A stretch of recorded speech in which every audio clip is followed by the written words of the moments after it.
আসসালামু আলাইকুম বন্ধুরা, আজকে আমাদের খামারের এই গাছটা থেকে আম সংগ্রহ করব। অবশ্যই বাণিজ্যিক কোনো উদ্দেশ্যে নয়। এই আমগুলো সংগ্রহ করে আসলে যাচাই করব যে এটার মিষ্টতা কী পরিমাণ। আর আমগুলো কিন্তু সাইজে মাশাআল্লাহ যথেষ্ট বড়, প্রতিটা আমই হাফ কেজির ওপরে হবে। এখন যদি এটা ভালো মিষ্টি হয় তাহলে ইচ্ছা আছে যে এই গাছ থেকে কলম করে এই জাতটাই পুরা খামারে ছড়িয়ে দেওয়া। কারণ আমার মনে হচ্ছে যে এটা বাণিজ্যিকভাবে যথেষ্ট লাভবান হওয়ার কথা, আমের যে সাইজ। তো সেই জন্যে আমগুলো সংগ্রহ করা হচ্ছে। বেশ কিছু আম, একাধিক আম দেখলাম ফেটে গিয়েছে। তো আম বেশি দিন আর এভাবে গাছে রাখা যাবে না, সংগ্রহ করে ফেলি, ঘরেই পাকাতে হবে। দেখি কি অবস্থা, যদি দেখা যায় যে এটা,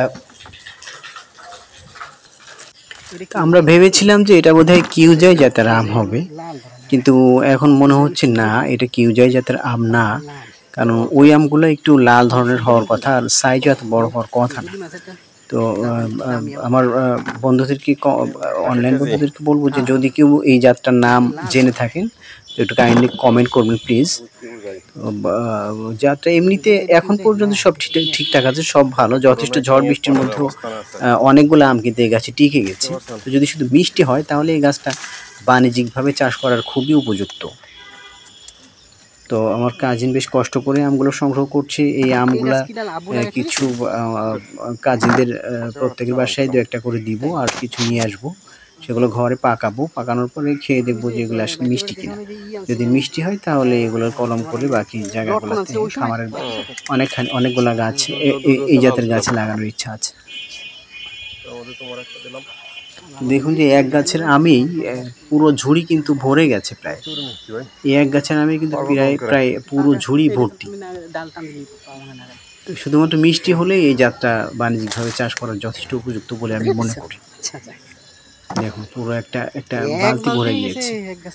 আরো আম আছে, যে আরো আম কাটা হচ্ছে।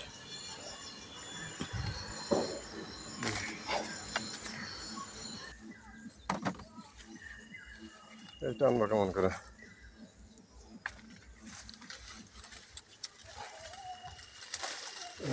কন্যাটা আসলো না না, এটা হালকা একটু লাল আছে অবশ্য।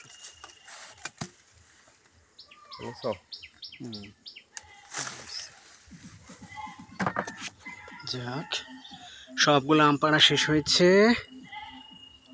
ঠিক আছে।